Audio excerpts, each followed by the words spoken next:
સુરતમાં પાલનપુર જગાતનાકા ખાતે 14 વર્ષની કિશોરી પર નજીકમાં રહેતા એક યુવક દ્વારા ગળું દબાવી બળાત્કારનો પ્રયાસ કરવામાં આવ્યો હતો। હાલ તો કિશોરીને સિવિલ હોસ્પિટલમાં દાખલ કરવામાં આવી છે।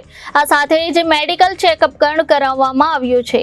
મળતી માહિતી પ્રમાણે પાલનપુર જગાતનાકા ખાતે શ્રમજીવી પરિવાર રહે છે। આ પરિવારમાં એક 14 વર્ષની કિશોરી પણ છે, જે હાલ ધોરણ 9માં અભ્યાસ કરી રહી છે। રોજ સવારે પિતા દીકરીને સ્કૂલે મૂકી આવતા હતા।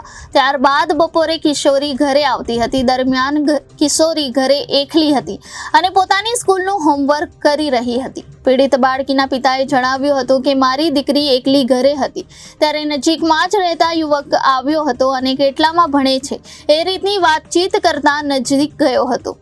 ત્યારબાદ ગળું દબાવીને બળાત્કારનો પ્રયાસ કર્યો હતો। મારી દીકરીએ બૂમાબૂમ કરી હતી, જેથી નજીકમાં પડેલો નાનો ગેસનો બાટલો માથા પર મારી દીધો હતો, જેથી તે પણ થઈ ગઈ હતી। ત્યારબાદ તે ભાનમાં આવતા તેને પંખે લટકાવવાનો પ્રયાસ કર્યો હતો।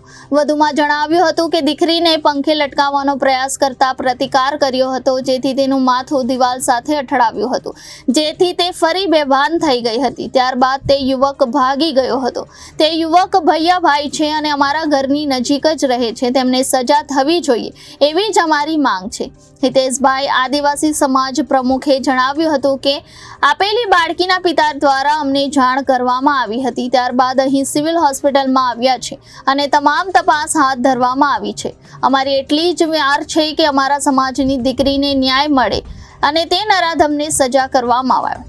ત્યારે મળતી માહિતી અનુસાર આરોપીને રાંદેર પોલીસે ગણતરીના કલાકોમાં પકડી પાડ્યો છે અને વધુ કાર્યવાહી હાથ ધરી હતી।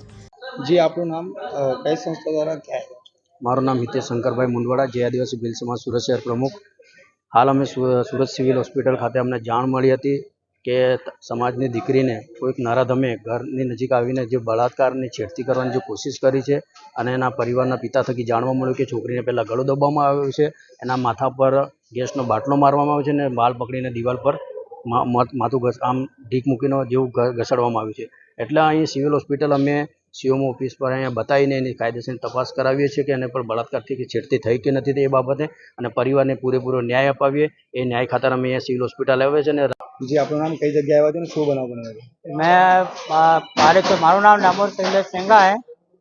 पालनपुर जगातनाका अंबिका જગાડા છોકરીને અંદર રહું છું અને કાલે મેં મારી છોકરીને સવારે 8 વાગે સ્કૂલે મૂકીને કામ પર જતો રહેતો અને 1 વાગે મારી છોકરી આવી તો 1 વાગે પછી મારી છોકરી ત્યાં લેસન કરતી હતી તો એ લોકો ધીરે ધીરે આવ્યા કયા ધોરણો ભણે આ કરે તે કરે એમ કરીને પછી એને ગળામાં દબાવી દીધી। પછી એને બલાત્કાર કરવાની કોશિશ કરીને મારી છોકરી બમાબમ કરી। પહેલાં બમાબમ કરીને એટલે મારી છોકરીને માથામાં ગેસનો બોટલ મારી દીધો। એના પછી મારી છોકરીને બેહોશ થઈ ગઈ ને એના પછી પાછી હોશ આવીને પછી પંખા ઉપર લટકાવી દેવાના હતા લોકો। સામેવાળા ઈસમો કોણ હતા? દયાભાઈ હતા। એટલે કઈ જગ્યાના હતા અને કેવી ના એ આપણે ખબર નહીં, બાજુમાં રૂમની બાજુમાં જ રહેતા હતા। હાલ તમે ક્યાં આવ્યા છો? હાલો સિવિલ હોસ્પિટલમાં। શેના માટે? આનો રિપોર્ટ કરાવવા માટે। બરાબર, તમારી માંગ શું છે? અમારે એનો ખાલી આપણે એને સજા જ અપાડવાની આપણે। Reporter Arvind Rathod, Janadesh news, Surat.